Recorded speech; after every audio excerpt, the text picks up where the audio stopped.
نحمدہ و نصلی علی رسولہ الکریم۔ ایک سوال ہمارے حضرت دارالفتاء سنت میں آیا کہ جہاد کے حوالے سے اسلام کیا ہمیں حکم دیتا ہے، اور دوسری بات یہ ہے کہ جو فلسطین کے مسلمان، ان پر اسرائیل کے جو یہودی بدبخت لعنتی ہیں بہت زیادہ ظلم و ستم کر رہے ہیں، تو اس حوالے سے مسلمان ممالک کی کیا ذمہ داری بنتی ہے؟ بھائی اس حوالے سے ہم نے حضرت دارالفتاء سنت کا تحریری طور پر فتویٰ جاری کر دیا ہے۔ ویڈیو کی صورت میں آپ کو جہاد کے حوالے سے جو تفصیل کے ساتھ گفتگو ہے وہ بتا دیتا ہوں۔ بھائی سب سے پہلی بات یاد رکھیے کہ جو جہاد ہے یہ قرآن سے ثابت ہے، اور اس والے سے نبی کریم علیہ السلام کی بے شمار حدیث موجود ہیں۔ جہاد قرآن سے بھی ثابت ہے، حدیث سے بھی ثابت ہے، اس کا انکار کرنے والا شخص دار اسلام سے خارج ہے۔ اب جہاد کی تعریف کیا ہے؟ جہاد کی تعریف یا جہاد دعوت الکفار الی الدین الحق، یعنی جہاد کسے کہتے ہیں کہ جو کفار ہیں، کفار کو دین حق، یعنی دین حق سے مراد اسلام ہے، اسلام کی طرف دعوت دینا۔ تو اللہ رب العزت کی رضا کی خاطر اور اسلام کی سربلندی کی خاطر کفار کے ساتھ جنگ کرنا یہ جہاد کراتا ہے۔ اس طرح جہاں مسلمانوں پر ظلم و ستم ہو رہا ہو، جیسے فلسطین کے مسلمانوں پر یہ اسرائیل کے یہودی بدبخت لعنتی ظلم و ستم کر رہے ہیں، تو مسلمان ممالک کی ذمہ داری بنتی ہے کہ وہ ریاستی طور پر اعلان کرے، جہاد کا اعلان کرے، مسلمان کفار کے ساتھ لڑائی کریں، جنگ کریں، اور اللہ رب العزت کی راہ میں شہید ہو جائیں، یا پھر یہ ہے کہ غازی بن جائے۔ تو باقی اس حوالے سے جہاد کے حوالے سے میں تھوڑا آپ کو تفصیل کے ساتھ کچھ چیزیں بتا دیتا ہوں۔ دیکھیے قرآن پاک کا اگر ہم مطالعہ کرتے ہیں تو قرآن پاک میں کم و بیش 41 مرتبہ جہاد کا ذکر ہے، 41 مرتبہ۔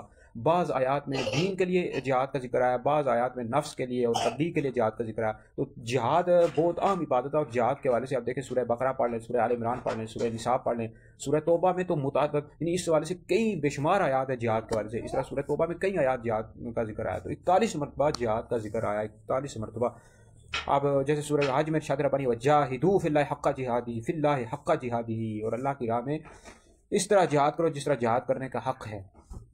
تو اس حوالے سے آپ جہاد کے حوالے سے پھر بے شمار حدیث موجود ہیں۔ بخاری کتاب الجہاد پڑھ لیں، مسلم شریف کتاب الجہاد، ترمذی، ابو داؤد، نسائی، ابن ماجہ کتاب الجہاد پڑھ لیں، بے شمار حدیث موجود ہے۔ مسلم شریف کتاب الجہاد عمارت میں حدیث موجود ہے، عن ابی ہریرہ قال قال رسول اللہ صلی اللہ علیہ وسلم من مات ولم یغزو ولم یحدث بہ نفسہ مات علی شعبۃ من نفاق، کہ جو بندہ مر گیا اور جہاد نہ کیا اور نہ ہی دل میں جہاد کا ارادہ کیا تو وہ نفاق پر مرا۔ مطلب یہ ہے کہ جس کے دل میں جہاد کا شوق ہی نہیں ہوا، نیت ہی نہیں ہوئی کہ اگر اللہ رب العزت کی ذات نے مجھے موقع دیا تو میں اللہ کی راہ میں کفار کے ساتھ ضرور جنگ کروں گا، اس کے دل میں ارادہ ہی نہیں تھا تو وہ نفاق کی موت مرا ہے۔ پھر اب جہاد کی آگے اس کی شرائط بھی ہیں، جہاد بعض صورتوں میں فرض عین ہو جاتا ہے، بعض صورتوں میں فرض کفایہ ہوتا ہے۔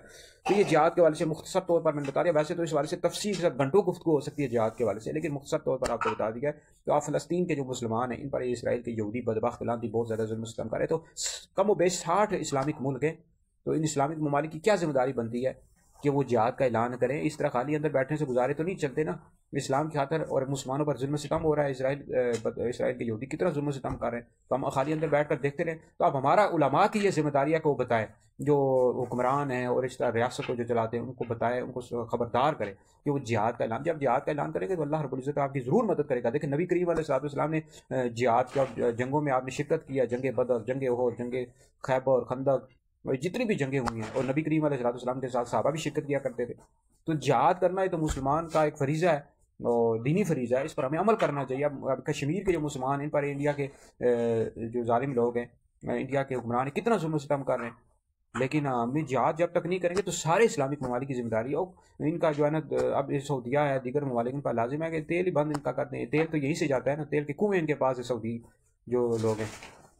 تو اس طرح ان پر پریشر ڈالیں، جب تک پریشر نہیں ڈالیں گے سارے اسلامک ممالک مل کر اس وقت تک یہ ظلم و ستم نہیں بند کریں گے، تو اللہ رب العزت کی رضا کے لیے یہ مسلمانوں کا آپ ساتھ دیں، اور یہ اسرائیل کے جو یہودی مسلمانوں پر ظلم و ستم کر رہے ہیں تو جہاد کا اعلان کریں، اور سارے مسلمان مل کر ان کے خلاف جہاد کریں گے۔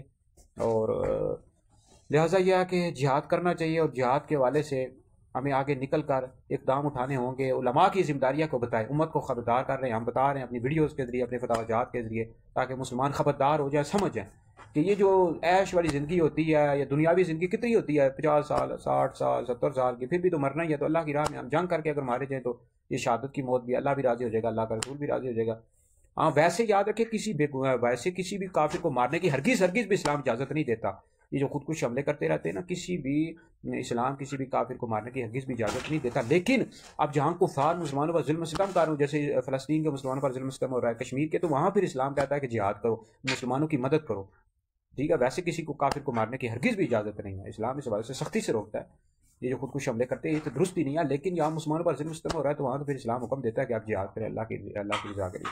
تو بہرحال اس بارے سے ہماری ویڈیوز آپ دیکھ لیں، یوٹیوب پر موجود ہے، افتاء وجاہت موجود ہیں، ان کا مطالعہ کریں، شیئر کریں، یہ آپ لوگوں کے لیے بہت بڑا فائدہ ہے۔